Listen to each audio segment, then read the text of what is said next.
Morning sunlight filters through the bungalow just as Laszlo Vertes, an internationally acclaimed Hungarian sculptor, arrives clutching a letter of introduction from Blanche. He's in Miami scouting a model for his next bronze, a piece he hopes will capture the vibrant maturity of the American woman. Blanche escorts him inside, radiating so much charm the thermostat hiccups.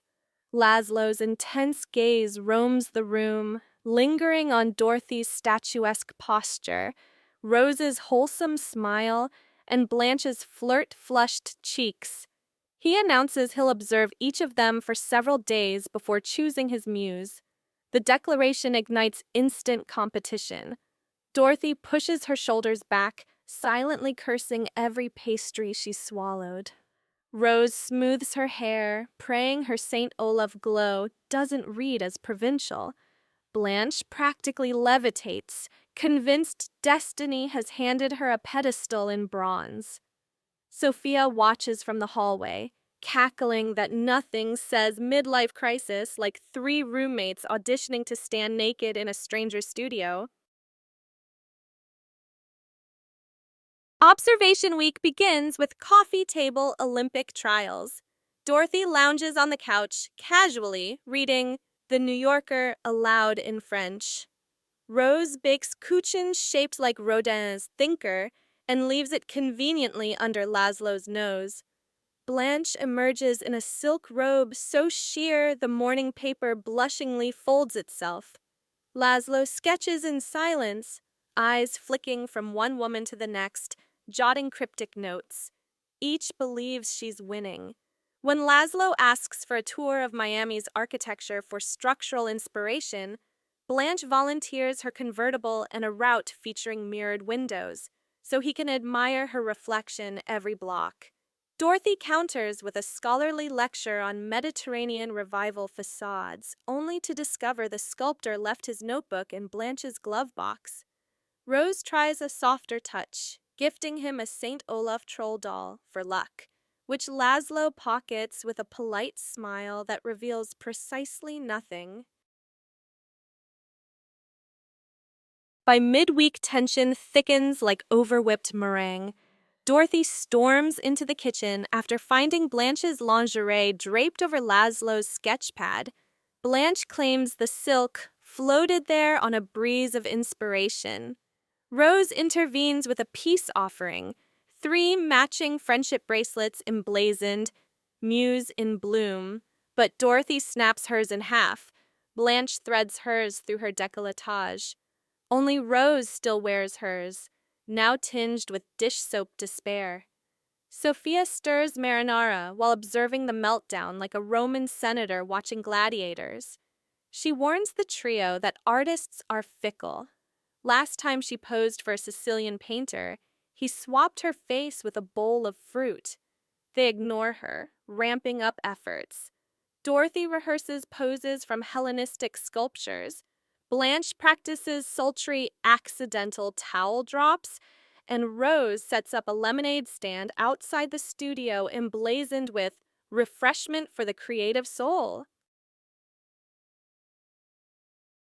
The climax arrives when Laszlo invites all three to his studio for the big reveal.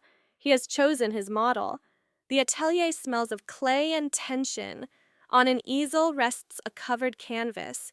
Laszlo praises Dorothy's intellect, Blanche's sensuality, Rose's warmth, then announces he has selected Blanche.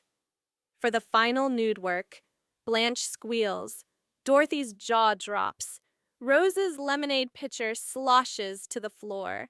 Laszlo explains Blanche embodies the unrestrained confidence his sculpture demands. Back home, silent fuming turns to open warfare. Dorothy accuses Blanche of weaponizing flirtation. Blanche retorts that Dorothy's sarcasm could chisel marble, so why begrudge real chisels their joy? Rose, trying to stay Switzerland, inadvertently inflames things by revealing she once posed for a butter sculpture at the St. Olaf Dairy Expo. Blanche bans dairy anecdotes for 24 hours. Dorothy retreats to grade papers like a vengeful red pen Valkyrie. Session day. Blanche, wrapped in a modest robe, meets Laszlo at the studio, but confidence wavers when she realizes posing nude isn't flirty parlor magic. It's hours of stillness under unforgiving lights. Meanwhile, Dorothy and Rose debate attending for emotional support versus satisfying curiosity. They sneak in, hiding behind a tarp. Minutes later, Blanche freezes, not from modesty, but from doubt. Is her allure truly timeless, or did she outmaneuver kindness? Laszlo senses hesitation and pauses the sitting, assuring Blanche vulnerability, not vanity, fuels lasting art. Suddenly, Sophia strides in carrying a basket of sandwiches. She's brought lunch and prickly honesty. She squints at Blanche's pose, then tells Laszlo the sculpture is missing something: the history behind the skin. Laszlo asks Sophia to sit so he can capture the wisdom in her eyes as a study reference. 10 sketch strokes later, he announces a change.